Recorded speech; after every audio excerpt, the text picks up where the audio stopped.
Hi, I am Anna Imagination with a Healing Garden, and this is Shifting Perspectives. I have two people in my life.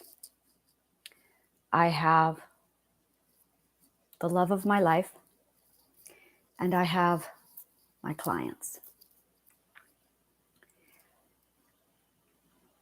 For the last year, I have been toggling between the two of you. I will say something to my love,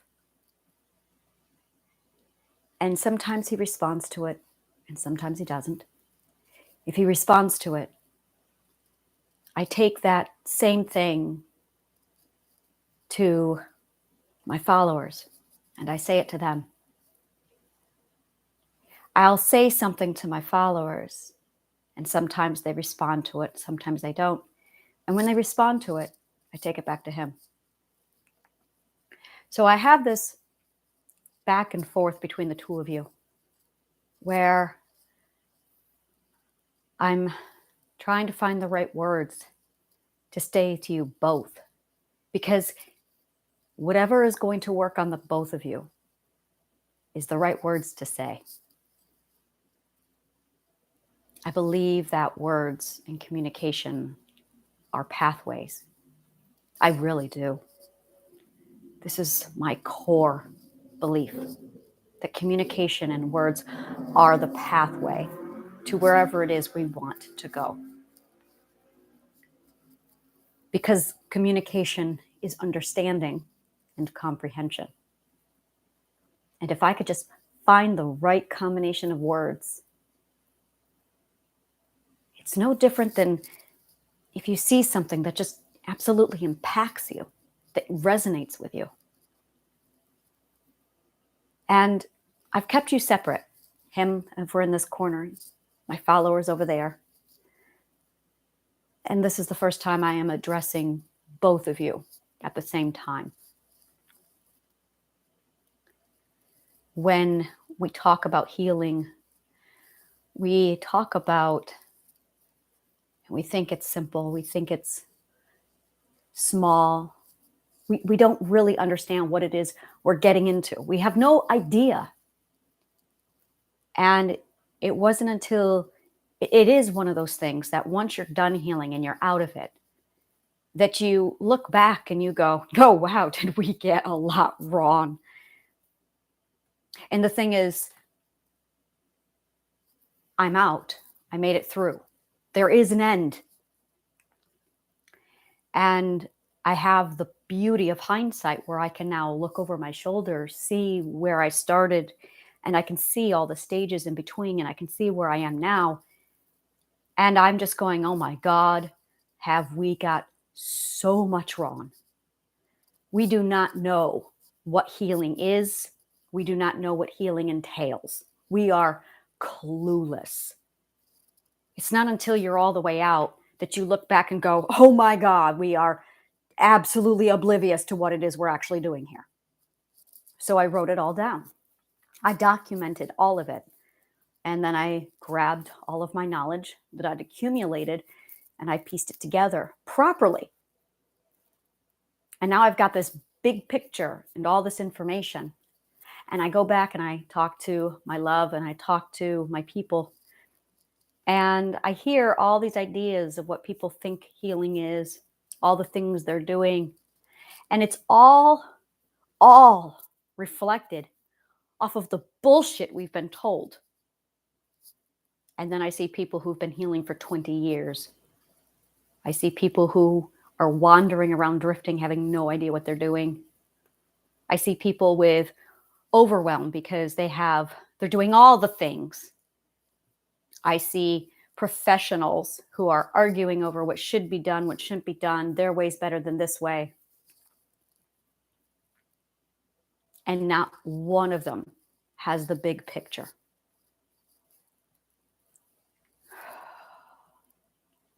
And I'm still sitting here going, if I can just find the right words that I can just give to you, that'll just light up the path and show you this is where you are and this is where you want to be and this is why you're not there. I am a writer, an author. I have 4 published books, and I ran a company for 5 years on book publication and marketing. Story is my forte. I have been writing since I was 8 years old, and a teacher confiscated my book because I wasn't doing my assignments. I never got it back. I was so mad. I had written 20 pages with pencil and paper. I've always been a storyteller. And I have been obsessed about what it is about story and why I keep going back to it over and over. And it's something that I just can't get away from. What is it about story? And it wasn't until this week that I realized why I had such an obsession with story. What it is about story that keeps drawing us in. Why are we watching TV? Why are we reading books? Why are we writing books? Why are we engaging in live productions? What is it about story that keeps drawing the human being to story?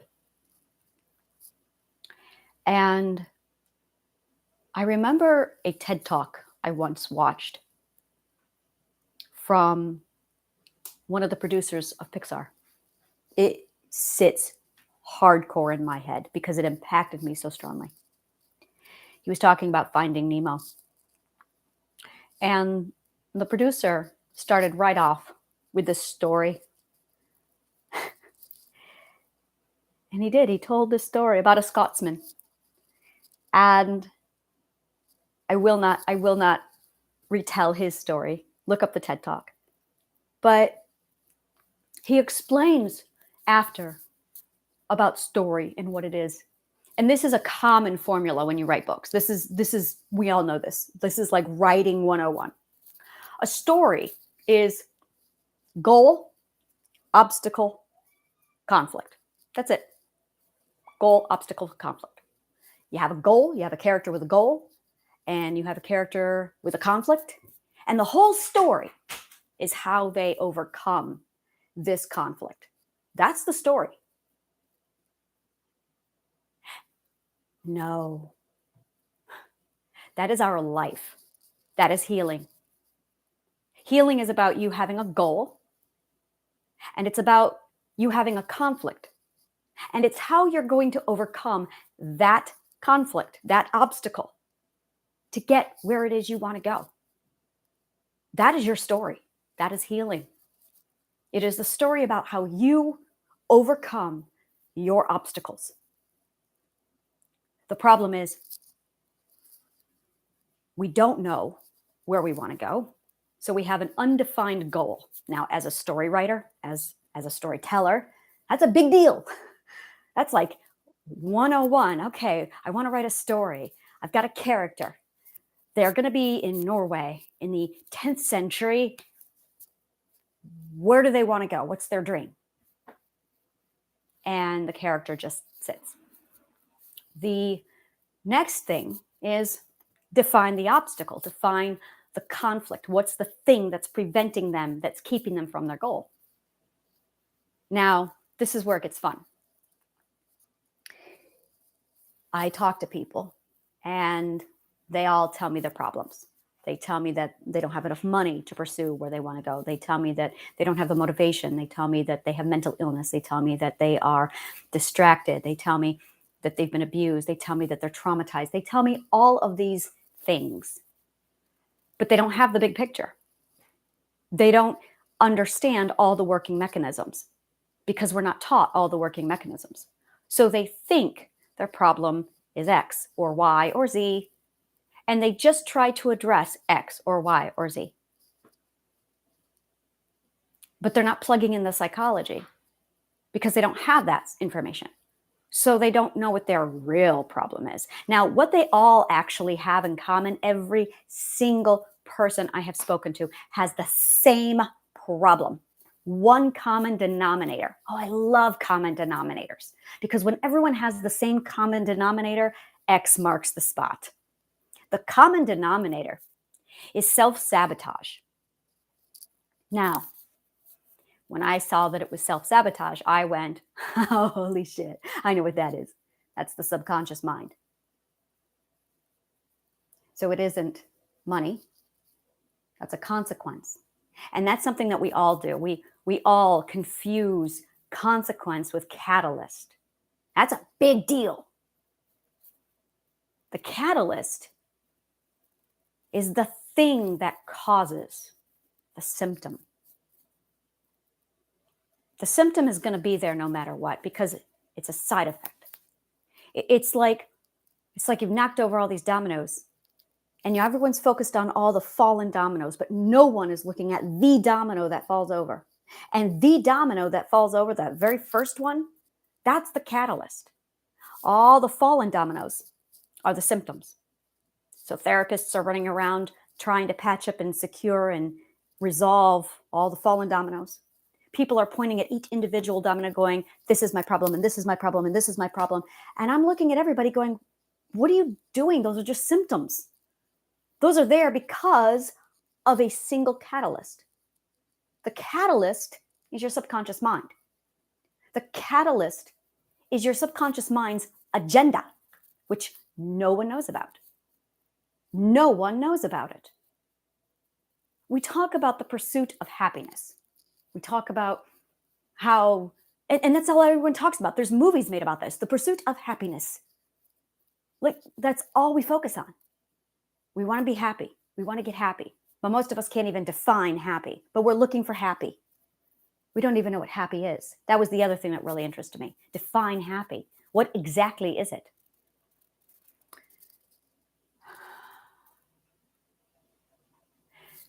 Our conscious mind, our consciousness, us, is on this massive pursuit for happiness.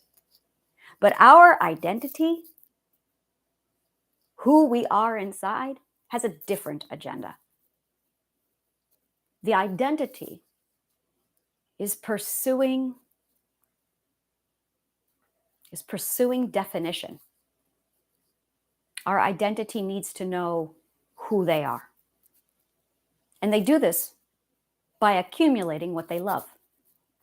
So the identity walks around collecting things that they love to define themselves, because the identity is made up of pure love. Now, this works fantastic with conscious awareness. Conscious mind says, I want happiness. And conscious mind goes to pursue happiness. And it turns to identity and says, what makes me happy? And identity is right there saying, let's define ourselves. And identity goes out and says, I love this and I love that and I want this. And we then begin this massive conscious collection of all the things we love. I love cats, I get a cat. I love dogs, I get a dog. I love food, I move to a place that's filled with food. I love music, I collect music. I love books. Book lovers know. Oh, we know. We know. We collect what we love. But there's another part of us, the subconscious mind. And the subconscious mind has a different agenda. And no one knows about it. No one talks about it. The subconscious mind has one agenda: keep you safe. Keep you safe. Now, here's the fun part, because I love this part. This is my favorite part of my job. Right here, right here. Ready?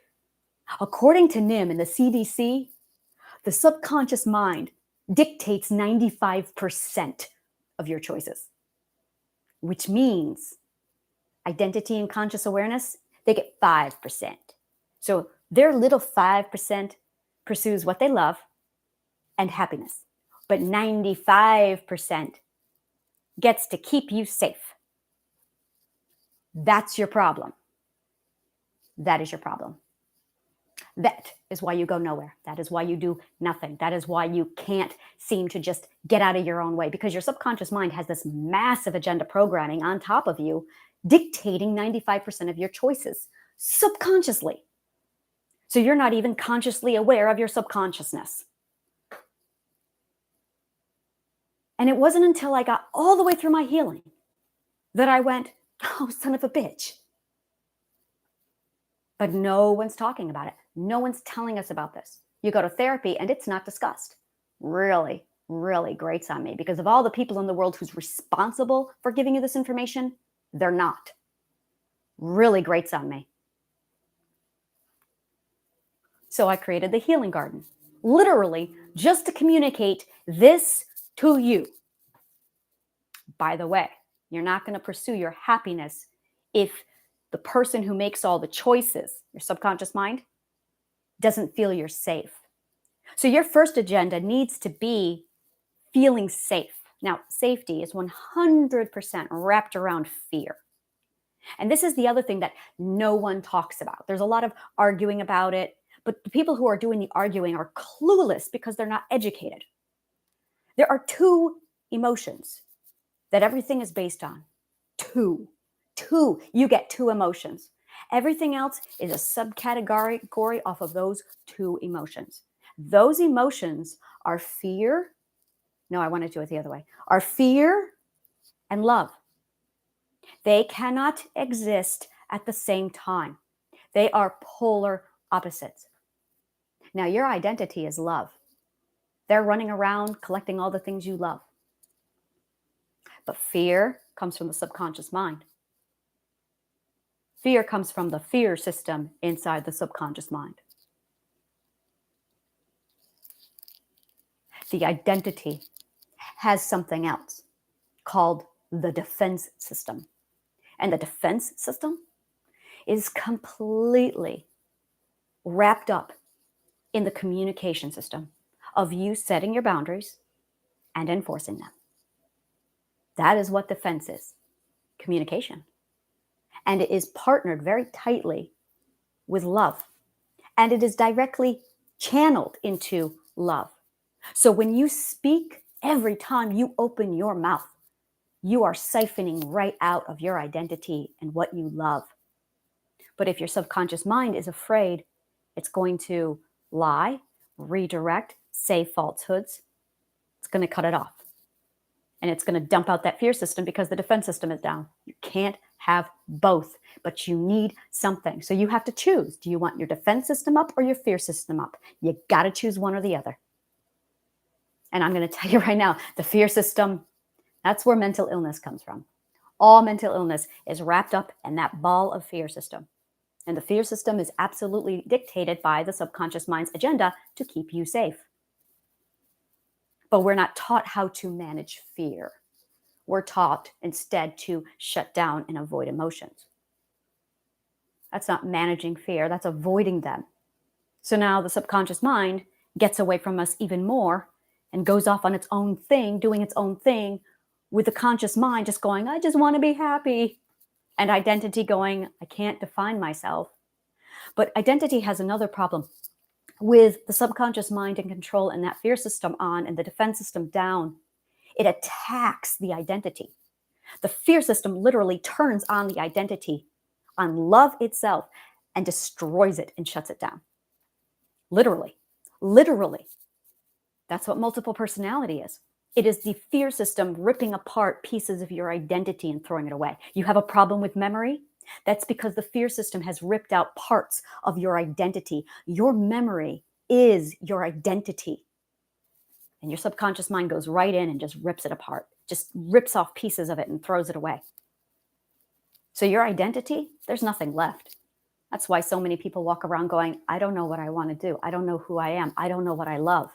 I can't remember what I love because the fear system is so great that it has attacked the identity and ripped it apart because it's not safe to have an identity. It's not safe to be unique. It's not safe to communicate. It's not safe to grow. It's not safe to define yourself. That requires words and communication. So your fear system has literally consumed itself. And I'm just sitting here going, I know it's wrong. I know how to fix it. If only I could find the right words to hand over to you two and show you the path. And I feel like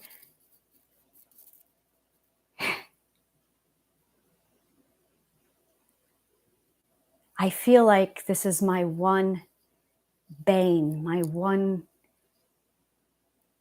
flaw, my one It's the most important agenda I have. And it's also the one I'm struggling with the most. That I communicate the importance of the big picture. And every time I talk to every person out there, no matter who it is, no matter what their story is, it is the same story. You all want something. You all have dreams. Some of you are so ripped apart by your own fear system that you don't even remember who you are or what your dreams are. I have literally watched the people I love dissolve their dreams and forget. I watched it happen in front of me. I remember all the dreams they passed on to me and told me about a year ago, 2 years ago, 5 years ago. And then I watched their fear system consume them. And now when I ask them, what do you love? What do you want? They go, I don't know anymore. And it rips me apart. And I'm going, God damn it, another fear system has consumed somebody. Like a parasite or a virus. And when I talk to people, they want to talk about their money problems or their family problems or their abuse. And I'm going, your problem isn't out there. Your problem is in here. Your problem is your fear system. Your problem is you don't know how to manage your fear. You have no idea how to manage your fear because we're not taught. So, a healing journey requires a plan because if you fail to plan, you plan to fail. Going on a healing journey is no different than climbing Mount Everest. And the view is gorgeous. It's worth the climb. Trust me. My God, is it? But you're going to require equipment. You're going to require a plan. You don't just go, I'm going to climb Everest. You don't do that. You're going to fail. You need a big picture. You need a map. You need equipment. You need skills. I've been through it. I have that information. I see the big picture. I know who the real obstacle is. Your fear system. Because it's fear versus your love. And the goal is to get back what you love, to remember who you are. This is so Lion King. I'm going to do a whole course on Lion King. Remember who you are. You are more than you have become. Very much true. That's it. That's it. Like this whole battle is 100% Lion King. Like this is it. He's afraid, so he runs away. And he forgets who he is because his fear is so great. Good God, you see Scar gaslighting him at the death of his father. This is your fault. And he is so consumed by his fear that he completely throws everything he is away and he fails to communicate. So his defense system is down. And then he avoids and he runs away from his fear and his problem because his fear just consumes him. And it's not until a monkey comes along and hits him over the head with a stick and says, you need to know who you are. You need to go back to love.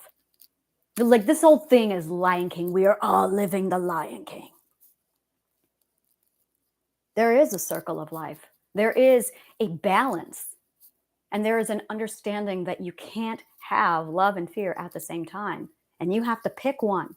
But if you're not consciously picking one, your conscious mind is going to pick it for you. And your conscious mind is going to pick fear every time. So now that you're consciously aware, you have a choice. Are you going to nurture the love and consciously pursue it?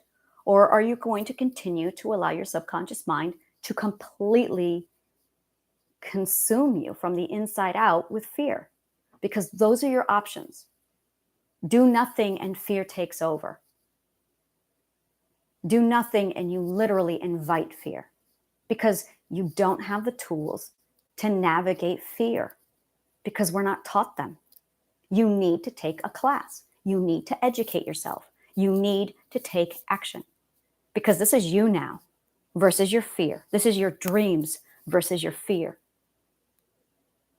And talking about the money you don't have, talking about the love life you don't have, talking about the job you don't have, the children, talking about all the things you don't have is not the problem.